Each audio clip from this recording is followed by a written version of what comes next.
Hi, my name is Amanda Oakleaf. I am owner, head baker, decorator of Amanda Oakleaf Cakes in Winthrop, Massachusetts, where we do custom cakes of all kinds. Wedding cakes, birthday cakes, sculpted cakes, anything you can think of, we can make it into a cake.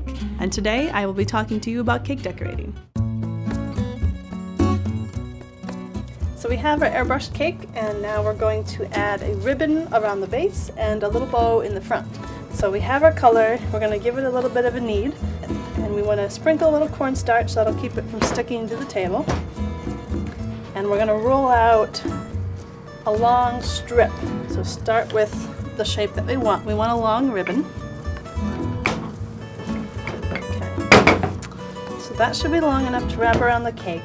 We have this fancy tool, it's a scissoring roller cutter, and it allows you to cut a strip very easily. To make it look like fabric, we have another roller that has a zigzag edge that will add stitch marks. You could also add polka dots, you could also have a texturing mat to give different looks to your ribbon. Okay. And then to glue it onto the side, we have a mixture of water and meringue powder. And we'll start with a flat edge, and you can cradle the rest of the ribbon so it doesn't stretch in your other arm. And then just apply it with your other hand as you spin it around. And then when you get to the end, you can use your X-Acto tool and cut the long one right where it meets.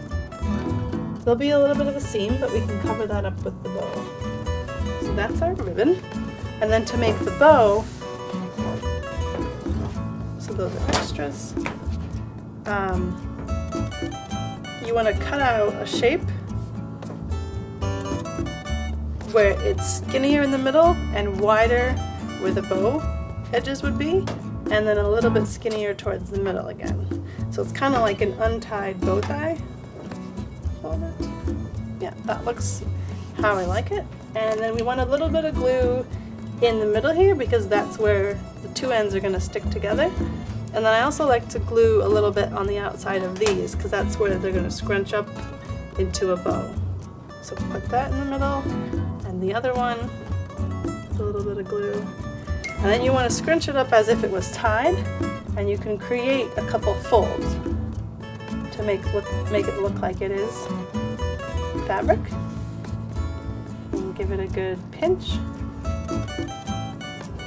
And so that's the basic bow. I like to put it on a foam. That allows it to dry a little faster and keep it from drying too flat. And then we want a strip to cover the middle.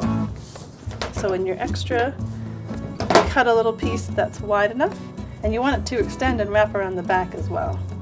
Flip it over, a little glue on the back. Flip it over, and with your X-Acto tool, cut off the extras. And then you want to just let it dry half an hour to an hour, and that'll stiffen up and we'll be able to place it right on the side of our cake.